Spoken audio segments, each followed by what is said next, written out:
প্রচলনকে দূর করা। আমার সাংবাদিক ভাইয়েরা, আমি আপনাদের কাছে কৃতজ্ঞ। আমি আপনাদের কাছে কৃতজ্ঞ জানানোর ভাষা নাই যে আপনারা এত কষ্ট করে, এত সময় নষ্ট করে আপনারা সেখানে উপস্থিত হয়েছেন। আল্লাহ আপনাদের ভালো করুক। আল্লাহ আমাদের সবাইকে আল্লাহর হুকুম অনুযায়ী চলার তৌফিক দান করুক। আসসালামু আলাইকুম ওয়া রাহমাতুল্লাহি ওয়া বারাকাতুহু। হিন্দু ভাইদেরকে আমার শুভেচ্ছা।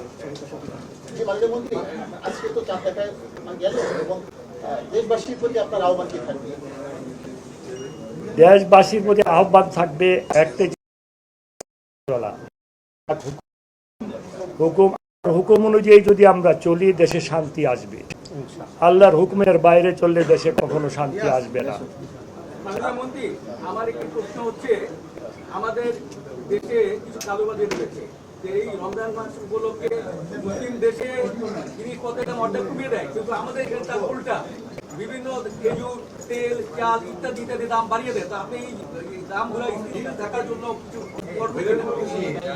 আমার বিশ্বাস আমাদের মাননীয় প্রধানমন্ত্রীর নেতৃত্বে আমরা সেই সমস্ত কালোবাজারিদেরকে বঙ্গোপসাগরে ছুঁড়ে ফেলবো ইনশাআল্লাহ। আমাদের মাননীয় প্রধানমন্ত্রী এইভাবে অত্যন্ত কঠিন, উনি জনগণ ছাড়া কিছু বুঝেন না।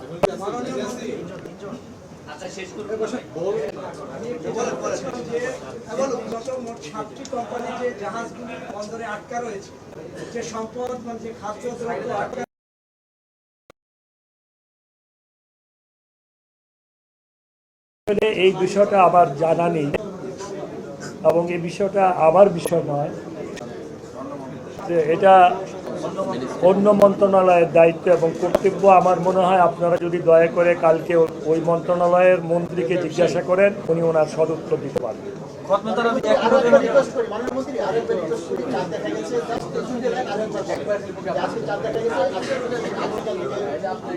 আসলে আপনাদের মাননীয় মন্ত্রী কন, আমি কইলাম জনগণের কামলা।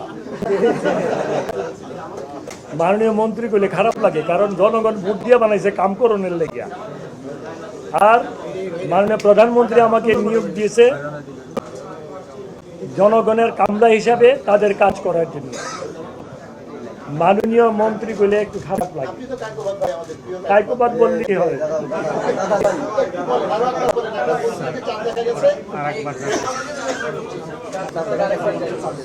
বাংলাদেশে আকাশে পবিত্র মাহে রমজানের চাঁদ দেখা গিয়েছে, আলহামদুলিল্লাহ। আপনাদের কাছে একটা আহ্বান জানাই আপনাদের মাধ্যমে, আপনারা যদি দয়া করে আমার আহ্বানটাকে একটু গ্রহণ করেন। বাংলাদেশের মুসলমান ভাই বোনেরা, এই রমজান মাস অত্যন্ত পবিত্র মাস। আপনারা সবাই 2 রাকাত নফল নামাজ পড়ে দোয়া করবেন যাতে করে আল্লাহ পাক আমাদের হেদায়েত নসিব করেন, আমাদের সহি বুঝ দান করেন, আমরা যেন আল্লাহর হুকুম অনুযায়ী দেশটাকে চালাতে পারি। আপনাদেরকে অনেক ধন্যবাদ।